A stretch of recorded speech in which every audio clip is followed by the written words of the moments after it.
BRS మళ్ళీ TRS కానుందా?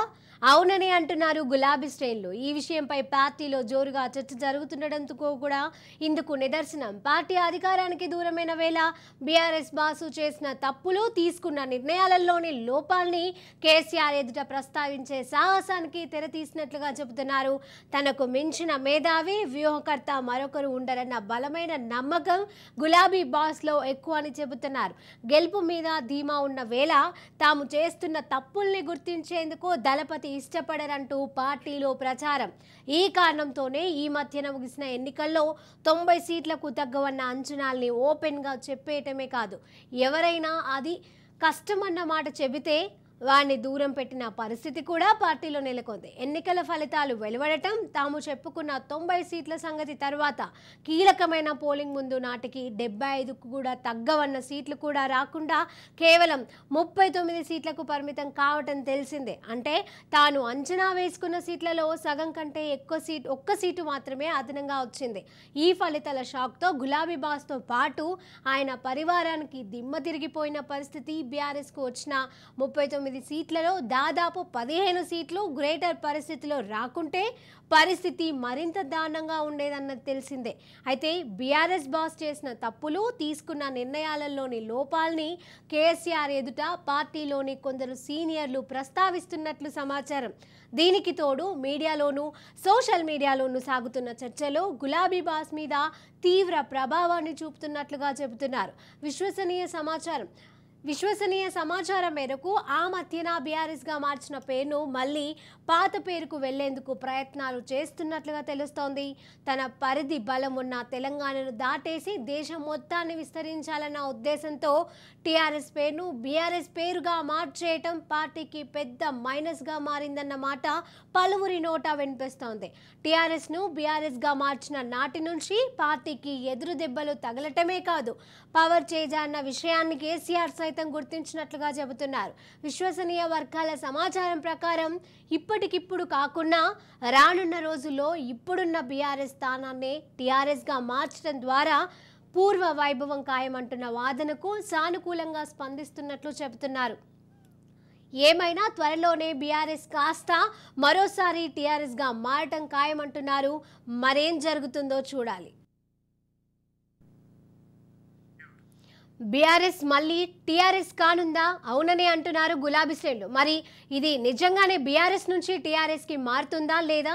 ఇలాంటి అంశాలకు సంబంధించి మరిన్ని అప్డేట్స్ మా ప్రతినిధి మహేందర్ లైవ్ ద్వారా అందజేస్తారు. మహేందర్. టీఆర్ఎస్ తెలంగాణ రాష్ట్ర సమితి అయితే ఈ 3 అక్షరాలు ఏదైతే ఉన్నాయో ఇదంతా కూడా ఒక చరిత్ర సృష్టించని చెప్పొచ్చు. ఒక ప్రత్యేక రాష్ట్రాన్ని సాధించడంలో ఒక టీఆర్ఎస్ పాత్ర అంతా ఇంత కాదు, యావత్ తెలంగాణ అంతా కూడా ఏకతాటికి తీసుకొచ్చినటువంటి పార్టీ టీఆర్ఎస్ పార్టీ.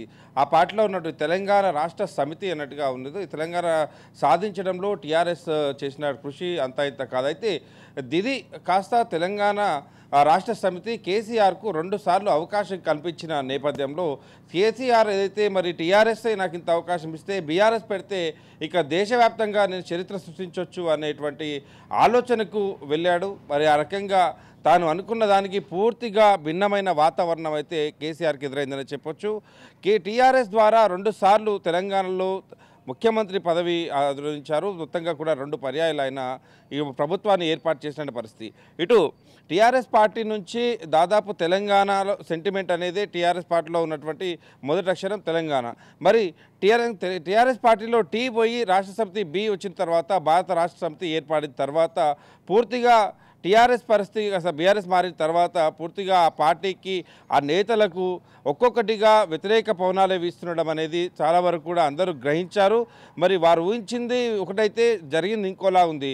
ఇటు సరిహద్దు రాష్ట్రాల్లో, ఇటు మహారాష్ట్రలో, ఆంధ్రప్రదేశ్లో, ఒరిస్సాలో దాదాపు అన్నింటా కూడా తెలంగాణ రాష్ట్ర సమితి కాస్త బీఆర్ఎస్ ఏర్పడిన తర్వాత ఢిల్లీలో వాళ్ళు బీఆర్ఎస్ పార్టీకి ఒక కార్యాలయం ఏర్పాటు చేయడం, ఆ కూటమి అంటూ ఏర్పాటు చేస్తామంటూ ఇటు కర్ణాటకలో ఉన్నటువంటి నేతలు కలవచ్చు, తమిళనాడులో ఉన్న నేతలను వీళ్ళందరినీ కూడా సంప్రదింపులు జరపడం, బీఆర్ఎస్ పార్టీ తరపునే తాము పోటీ చేస్తున్నాం, దేశవ్యాప్తంగా పూతంగా బీఆర్ఎస్తో ఉన్నటువంటి పార్టీలన్నీ కూటమిగా ఏర్పడతాయి. ఒకానొక దశలో భారత రాష్ట్ర దాదాపు భారతదేశానికి ప్రధానమంత్రి అభ్యర్థి కేసీఆర్ అనేటటువంటి ప్రచారం కూడా పెద్ద ఎత్తున తీసుకొచ్చింది ఇటు టీఆర్ఎస్ శ్రేణులంతా కూడా. అయితే ఇప్పుడు మొత్తంగా కూడా తెలంగాణలో ఎలక్షన్స్ అయితే జరిగాయి. టీఆర్ఎస్ పార్టీ నుంచి పోటీ చేస్తే సెంటిమెంట్తో అంతో ఇంతో వచ్చేవారము అన్నట్టుగా వాళ్ళంతా కూడా ఇప్పుడు నాలుగు ఖర్చుకున్న పరిస్థితి కనిపిస్తుంది. బీఆర్ఎస్తో వాళ్ళు పోటీలోకి దిగిన సొంత రాష్ట్రంలోనే పూర్తిగా వ్యతిరేక పవనాలు అయితే వీచాయి. ఊహించిన దానికన్నా ఆశించిన దానికన్నా కూడా సీట్ల దాదాపు 30 వంతుకు రావడం, అది కూడా హైదరాబాద్లో సెటిలర్స్ అంతా కూడా ప్రత్యామ్నాయం లేక దాదాపు టీఆర్ఎస్ వైపు బీఆర్ఎస్ పింక్ గులాబీ కారు గుర్తుకు వేయడం, కేసీఆర్ వస్తేనే బాగుంటుంది, కాస్త హైదరాబాద్ పరంగా మాత్రం కాస్త అభివృద్ధి అది చేయడంతో ఆ మాత్రం ఓట్లు కూడా సీట్లు కూడా రావడం, మరి అది కూడా హైదరాబాద్లో రాకుంటే మాత్రం టీఆర్ఎస్ కాస్త బీఆర్ఎస్గా మారడం, బీఆర్ఎస్ పూర్తిగా గల్లంత అయిపోయే అవకాశం అయితే ఖచ్చితంగా కనిపించింది. ఇప్పుడు ప్రధాన ప్రతిపక్ష హోదాకైతే టీఆర్ఎస్ ట్రెండ్ అయితే వచ్చిన నేపథ్యం. అయితే ఇప్పుడు ఇన్ని జరిగిన తర్వాత ఇప్పుడు మొత్తానికి అధికారం కోల్పోవడం, అనుకున్న సీట్లు రాకపోవడం, మొత్తంగా కూడా సెంటిమెంటు తెలంగాణ రాష్ట్ర సమితి ఉన్నటువంటి భారత రాష్ట్ర సమితి ఏర్పడిన తర్వాత ఆ పార్టీలోనే తెలంగాణ అనేది పదం పోయిన తర్వాత ఆ పార్టీకి తెలంగాణ అంటే ఇంకా ఎవరు గుర్తిస్తారు, వాళ్ళకి ఆ సెంటిమెంట్ ఉందంటే ఎవరు విశ్వసిస్తారంటూ మొత్తంగా కూడా బీఆర్ఎస్ పార్టీని ఓడించడం అయితే జరిగింది. ఇప్పుడు జరిగిన నష్టాన్నంతా కూడా మరి అంచనాలు అయితే వేసుకుంటున్నారు. ఎక్కడెక్కడ ఇబ్బందులు జరిగాయి, అభ్యర్థులను ఎంపికలో జరిగిందా, లేకపోతే అభ్యర్థుల్లో చేసినటువంటి పనుల వల్ల జరిగిందా, ఎంపిక లోపమైందా, లేక ఇవన్నిటికీ కలగలిపి రాజకీయ విశ్లేషకులు పదే పదే చెప్తున్న నేపథ్యం, ఎప్పుడైతే టీఆర్ఎస్ పార్టీ బీఆర్ఎస్గా మారిందో తెలంగాణ సెంటిమెంట్ అనేది కారు గుర్తులోంచి వెళ్ళిపోయిందో అప్పటి నుంచే ఆ పార్టీ యొక్క పతనం అనేది మొదలైంది. ఆ సెంటిమెంట్ కోల్పోవడమే వాళ్ళకు పెద్ద నష్టంగా వచ్చిందని చెప్తున్న నేపథ్యంలో మరోసారి వాళ్ళు బీఆర్ఎస్ పార్టీని తిరిగి టీఆర్ఎస్ పార్టీగా చేస్తేనే భవిష్యత్తులో బాగుంటుంది, ఆ రకంగా తెలంగాణ సెంటిమెంట్గా ఏర్పడినటువంటి పార్టీ తెలంగాణలోనే జెండా ఎగరేయాలంటే మాత్రం ఖచ్చితంగా మరోసారి ఆ పార్టీని టీఆర్ఎస్కే తీసుకురావాలి, టీఆర్ఎస్గానే మరోసారి దాన్ని ముందుకు తీసుకెళ్లాలనే ఉద్దేశంతో ఉన్నట్టుగా కూడా విశ్వసనీయ సమాచారం అందుతుంది. ఆ రకంగానే ఇప్పుడు జరగబోతున్న నష్టమైతే పెద్ద ఎత్తున జరిగిపోయింది. ఆ రకంగానే మరోసారి ముందుకెళ్లే అవకాశం అయితే కనిపిస్తుంది. అయితే ఇన్నాళ్ళు మహారాష్ట్రలో తమ పార్టీని బీఆర్ఎస్ పార్టీగా మారిన తర్వాత మహారాష్ట్రలో దాన్ని మొత్తంగా కూడా ఎస్టాబ్లిష్ చేద్దామనుకోవడం, ఇటు ఆంధ్రప్రదేశ్లో కూడా దాన్ని ఎస్టాబ్లిష్ చేయడం అంటూ అక్కడ ఉన్నటువంటి తోట చంద్రశేఖరరావు బీఆర్ఎస్ పార్టీ అధ్యక్షునిగా ఆయన నియమించడం, మరి కొద్ది రోజుల్లో ఎలక్షన్స్ కూడా బీఆర్ఎస్ పార్టీకి మరి ఏపీలో ఎలక్షన్స్ కూడా వస్తున్న నేపథ్యంలో మరి ఇక్కడ జరిగిన పరిస్థితుల మధ్య అక్కడక్కడ పోటీ చేస్తారా, లేక పోటీ నుంచి విరమించుకొని మరోసారి ఈ 5 ఏళ్ళ తర్వాత దాన్ని టీఆర్ఎస్గా మార్చిన తర్వాత మరోసారి తమ అదృష్టాన్ని పరీక్షించుకుంటారా అనేది మాత్రం స్పష్టంగా తెలుస్తుంది. ఆ రకంగా ఆంధ్రప్రదేశ్లో కూడా ఎలక్షన్లోకి పోటీ చేయరని తెలుస్తుంది. ఒకవేళ పోటీ చేస్తే మాత్రం ఖచ్చితంగా ఇక్కడ ప్రజాశాంతి పార్టీ, షర్మిల పార్టీ దాదాపు ఏ రకమైనటువంటి అవమానాలు అయితే ఎదురయ్యాయో, ఏ రకమైనటువంటి రిజల్ట్ వచ్చాయో ఖచ్చితంగా బీఆర్ఎస్ పార్టీ ఒక ఉద్యమ నేతగా 2 సార్లు ముఖ్యమంత్రిగా చేసినటువంటి కేసీఆర్కు ఆంధ్రప్రదేశ్లో కనుక బీఆర్ఎస్ నుంచి పోటీ చేస్తే మాత్రం ఖచ్చితంగా అలాంటి అవమానాలు ఎదురయ్యే అవకాశం ఉంది. కాబట్టి ఆ రకంగా ఇక్కడ వచ్చిన రిజల్ట్ చూసిన తర్వాత కూడా అక్కడ పోటీ చేస్తే దానికి పూర్తిగా ఇబ్బంది కలిగే అవకాశం ఉన్న నేపథ్యంలో సింగరేణిలో కూడా తమ పార్టీ పోటీ చేయని పరిస్థితి అయితే ఇక్కడ కనిపించింది. ఆ రకంగా ఇవన్నీ కూడా ఉదాహరణలు అయితే ఉన్నాయి. సో పార్టీ పరానికి వస్తే పార్టీ విషయం గురించే మనం మాట్లాడుకున్నట్లయితే టీఆర్ఎస్ కాస్త బీఆర్ఎస్గా మారడం అనేది ఇటు కల్వకుంట్ల చంద్రశేఖరరావు మాజీ ముఖ్యమంత్రికి కలిసి రాలేదనే చెప్పొచ్చు. మరి ఆ సెంటిమెంట్ను మరోసారి కొనసాగించాలనే ఉద్దేశంతోనే వాళ్ళు ఉన్నట్టుగా తెలుస్తుంది.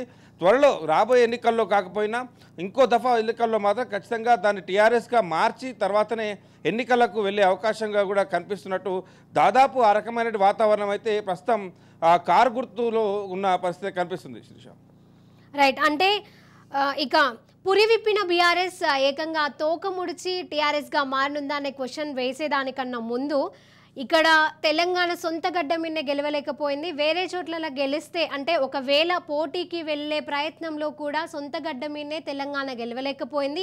ఇప్పుడు ఇక్కడికి వచ్చి మీరు ఏం చేస్తారు అనే వాదనలు కూడా వినిపించవచ్చు. అంటే కొట్లాడి తెలంగాణ తెచ్చుకున్న కోట్లాది మంది ప్రజల ఆశల్ని దెబ్బతీసాయని చెప్పొచ్చా? వీటన్నిటినీ చూసుకొనే బీఆర్ఎస్ టీఆర్ఎస్గా మారనుందా అనే చర్చ అయితే సాగుతోంది. దీనికి ఏమంటారు? ఖచ్చితంగా ఈ ఇంపాక్ట్ అనేది ఎక్కడ పోటీ చేసినా కూడా ఖచ్చితంగా పడే అవకాశం అయితే కనిపిస్తుంది. ఇతర రాష్ట్రాల్లోకి ఎన్నికల ముందే దానికి స్థానిక ఎలక్షన్స్ అయితే తెలంగాణలో కొద్ది రోజుల్లో వచ్చే అవకాశం ఉంది. మరి ఇదంతా కూడా ఇప్పుడు జరిగిన ఎన్నికల్లో ఏవైతే ఉన్నాయో బీఆర్ఎస్ పార్టీ ఊహించిన దానికన్నా కూడా పూర్తిగా వ్యతిరేకంగా రిజల్ట్ రావడం అనేది స్థానిక ఎన్నికల్లో కూడా స్పష్టమయ్యే అవకాశం ఉంటుంది. అలాగే పార్లమెంట్ ఎలక్షన్ కూడా దగ్గరున్నాయి. ఇక పక్క రాష్ట్రాల్లో పోటీ చేసేదానికి ఇప్పటికిప్పుడు ధైర్యం చేస్తారా అంటే ఖచ్చితంగా అలాంటిది ఏది ఉండకపోదు అని మాత్రమే చెప్పొచ్చు. ఇప్పటికే అక్కడ రాష్ట్రాల్లో ప్రాంతీయ పార్టీలతో పాటు జాతీయ పార్టీలు తమ తమ అదృష్టాన్ని వరించేందుకు తమ పూర్తిగా వ్యూహాలతో వెళ్తున్న పరిస్థితుల్లో ఇక్కడ విఫలమైనటువంటి బీఆర్ఎస్ పార్టీ మరొక చోట వికసిస్తుంది అనుకోవడం అనేది దాదాపు ఆ ఊహలు కూడా ఎక్కడ కూడా కనీసం ఆ చర్చలు కూడా ఇక్కడ లేనటువంటి పరిస్థితి కనిపిస్తుంది. సో అలాంటిదైతే ఉండకపోవచ్చు అనేది తెలుస్తుంది.